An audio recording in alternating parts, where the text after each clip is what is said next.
മൂക്കൊലിപ്പ്, കണ്ണ് ചൊറിച്ചില്, തൊണ്ട ചൊറിച്ചില്, അതേപോലെ ശ്വാസത്തിൻ്റെ ബുദ്ധിമുട്ടുകൾ ഉണ്ടാവുക.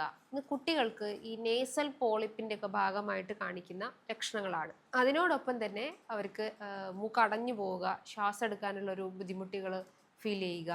ഇത്തരം ലക്ഷണങ്ങളൊക്കെ അലർജി അല്ലെങ്കിൽ നേസൽ പോളിപ്പ്, സൈനസൈറ്റിസിൻ്റെ ഒക്കെ ഒരു ലക്ഷണങ്ങളായിട്ട് നമുക്ക് പറയാം. ഇത്തരം ബുദ്ധിമുട്ടുകളെ കൺട്രോൾ ചെയ്യാൻ വേണ്ടിയിട്ട് നമ്മൾ ഫോളോ ചെയ്യേണ്ട സിമ്പിളായിട്ടുള്ള ടിപ്സുകൾ ഡിസ്കസ് ചെയ്യാം. ഹായ്, ഞാൻ doctor Juhi Das, QNB health കെയറിലെ ഹോമിയോപ്പതിക് ഫിസിഷ്യനാണ്.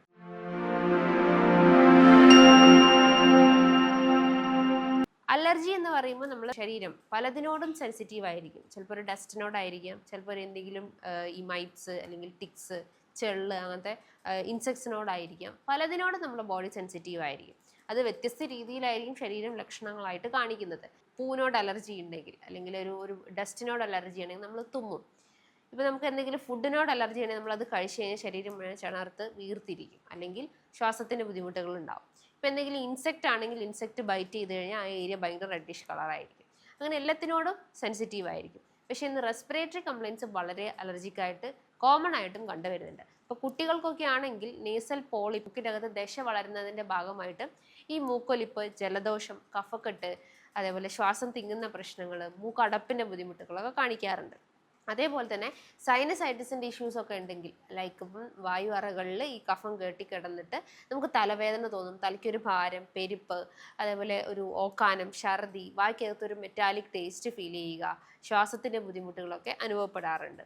അതേപോലെ തന്നെ കുട്ടികളിൽ അഡിനോയിഡ് ഗ്രന്ഥിയിൽ ഉണ്ടാകുന്ന വളർച്ച കാരണവും കുട്ടികൾ വാ തുറന്നുറങ്ങുക, വായിക്കൂടെ ഉമിനീരിങ്ങനെ ഒലിച്ചു വരിക, ശ്വാസം എടുക്കാനുള്ള ബുദ്ധിമുട്ടുകൾ ഉണ്ടാവും, മോണ തള്ളി വരുന്ന പ്രശ്നങ്ങൾ, അതേപോലെ തന്നെ ജോയിൻറ്റ് പെയിൻസ് ഉണ്ടാവും, എസ്പെഷ്യലി ടെമ്പോറോ മാൻഡിബുലാർ ജോയിൻറ്റ് പെയിൻസ് ഉണ്ടാവും, ശ്വാസം എടുക്കാനുള്ള ഒരു ഡിഫിക്കൽട്ടീസ് ഉണ്ടാവും, ഉമിനീരിറക്കാനുള്ള പ്രശ്നങ്ങൾ ഉണ്ടാവും, തൊണ്ടയ്ക്കൊരു കഫം കെട്ടിയ പോലെ ഒരു ബുദ്ധിമുട്ടുകൾ, പോസ്റ്റ് നെസൽ ഡ്രിപ്പിംഗ്, അതായത് വായിൻ്റെ ഉള്ളിൽ കൂടെ കഫം ഇറങ്ങി വരുന്ന ബുദ്ധിമുട്ടുകളൊക്കെ ഇതിൻ്റെ പ്രധാനപ്പെട്ട ലക്ഷണങ്ങളായിട്ട് പറയാം.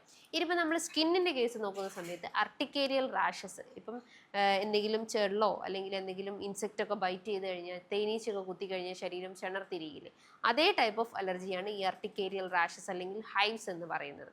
അതും ശരീരത്തിൽ IgE ലെവൽ അല്ലെങ്കിൽ ഹൈപ്പർ സെൻസിറ്റീവ് റിയാക്ഷൻ ആണ്. IgE ലെവൽ കൂടിയിട്ടുള്ള ഒരവസ്ഥയാണ് ഈ പറഞ്ഞിട്ടുള്ള അർട്ടിക്കേരിയ എന്ന് പറയുന്നത്. അതിനോടൊപ്പം തന്നെ നമുക്ക് പല കെമിക്കൽസിനോടും അലർജി ഉണ്ടാവും. ലൈക്ക് നമ്മളിപ്പം ആസ്പെറ്റോസിൻ്റെ ഒക്കെ ഷീറ്റ് അങ്ങനത്തതിനോടൊക്കെ അലർജി ഉണ്ടാവും, ആസ്പെറ്റോസിസ് എന്ന് പറയും. സിലിക്കോസിസ്, സിലിക്ക പോലത്തെ എലമെൻസിനോട് ശരീരം അലർജിക്കാവാം, സിലിക്കോസിസ് കണ്ടീഷൻസ് ഉണ്ടാവും. പക്ഷേ ലക്ഷണങ്ങൾ കാണിക്കുന്ന സമയത്ത് പലരും വ്യത്യസ്ത രീതിയിലുള്ള ബുദ്ധിമുട്ടുകളാണ് കാണിക്കാറുള്ളത്. അപ്പോൾ ഈ അലർജീനെ ട്രിഗർ ചെയ്യുന്ന ഫാക്ടേഴ്സ് അല്ലെങ്കിൽ ആ ഒരു ഇറിറ്റൻറ്റിനെ നമ്മൾ ഐഡൻറ്റിഫൈ ചെയ്യുക, അതിനെ കുറയ്ക്കുന്ന കാര്യങ്ങൾ ചെയ്യാൻ ശ്രമിക്കുക. മദ്യപാനം, പുകവലി, അങ്ങനെ എന്തെങ്കിലും ശീലങ്ങളൊക്കെ ഉണ്ടെങ്കിൽ കുറച്ച് കൊണ്ടുവരാൻ ശ്രമിക്കുക.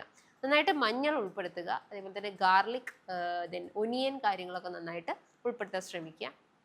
അതിനോടൊപ്പം തന്നെ കുട്ടികൾക്കൊക്കെ ആണെങ്കിൽ ഡീവേമിങ് ചെയ്യുന്നത് എവറി 6 മന്ത് കൂടുമ്പം ഡീവേമിങ് ചെയ്യാൻ ശ്രമിക്കുക.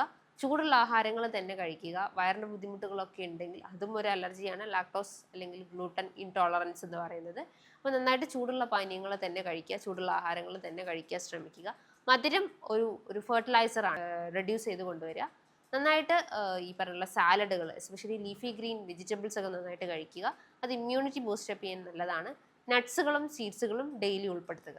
നിങ്ങൾക്കിപ്പം മൂക്കടപ്പ്, മൂക്കൊലിപ്പ്, അതേപോലെ തന്നെ ജലദോഷം, ഇങ്ങനെ ഒരു ടൈപ്പ് ഓഫ് അലർജി ആണെങ്കിൽ ഹോം റെമഡീസ് നോക്കുന്ന സമയത്ത് 1 ടീസ്പൂൺ തേനും അതിലേക്ക് കുറച്ച് മഞ്ഞൾപ്പൊടിയും കുറച്ച് പെപ്പർ പൗഡറും ജിഞ്ചർ ജ്യൂസും കൂടി മിക്സ് ചെയ്തിട്ട് തുല്യ അളവിൽ മിക്സ് ചെയ്തതിന് ശേഷം രാവിലെ ഒരു 11 മണിയാകുമ്പോൾ കുടിക്കാവുന്നതാണ്. അതൊരു പരിധിവരെ അലർജി റിഡ്യൂസ് ചെയ്യാൻ സഹായിക്കും. അതേപോലെ തന്നെ മഞ്ഞൾ അല്ലെങ്കിൽ നമ്മൾ ടെർമറിക് പൗഡർ, അതേപോലെ കോക്കനട്ട് മിൽക്ക്, അതിലേക്ക് കുറച്ച് പെപ്പറും, ഇത് 3ഉം തുല്യ അളവിലെടുത്തതിന് ശേഷം കോക്കനട്ട് മിൽക്ക് ഒരു ഗ്ലാസ്സിലെടുക്കുക. അതിൻ്റെ അകത്തേക്ക് കുറച്ച് പിഞ്ച് ഓഫ് മഞ്ഞൾപ്പൊടിയും അതേപോലെ പെപ്പർ പൗഡറും ഇട്ടിട്ട് നന്നായിട്ട് മിക്സ് ചെയ്തതിന് ശേഷം കുടിക്കുന്നത് അലർജി റെഡ്യൂസ് ചെയ്യാൻ സഹായിക്കുന്നതാണ്. അതേപോലെ തണുത്ത പാനീയങ്ങൾ കംപ്ലീറ്റ് ആയിട്ടും അവോയ്ഡ് ചെയ്യുക. അപ്പോൾ AC ഫാനൊക്കെ നിങ്ങൾക്ക് ട്രിഗർ ചെയ്യുന്നുണ്ടെങ്കിൽ അതിൻ്റെ എക്സ്പോഷർ കുറയ്ക്കുക. തണുത്ത അറ്റ്മോസ്ഫിയറിൽ നിന്നും കുറച്ചുകൂടി ഹോട്ട് ക്ലൈമറ്റിലേക്ക് എക്സ്പോഷർ മെയിൻറ്റെയിൻ ചെയ്യാൻ ശ്രമിക്കുക. അങ്ങനെ കുറച്ച് ട്രിഗറിങ് ഫാക്ടേഴ്സ് കൺട്രോൾ ചെയ്ത് കഴിഞ്ഞാൽ നമുക്ക് അലർജി റെഡ്യൂസ് ചെയ്യാൻ പറ്റുന്നതാണ്. നിങ്ങൾ ആ ഒരു റൂട്ട് കോസിനെ കണ്ടെത്തുക, ആ ഒരു ഇറിറ്റൻറ്റിനെ ഐഡൻറ്റിഫൈ ചെയ്ത് കഴിഞ്ഞാൽ നമുക്ക് അലർജീനെ കൺട്രോൾ ചെയ്യാൻ സഹായിക്കുന്നതാണ്. സോ ഇതുമായി ബന്ധപ്പെട്ട് എന്തെങ്കിലും ഡൗട്ട്സ് കാര്യങ്ങളൊക്കെ ഉണ്ടെങ്കിൽ നിങ്ങൾക്ക് താഴെ കാണുന്ന നമ്പറിൽ കോൺടാക്റ്റ് ചെയ്യാവുന്നതാണ്. നല്ലൊരു ഹെൽത്ത് ടോപ്പിക്കുമായി വീണ്ടും കാണാം. Thank you.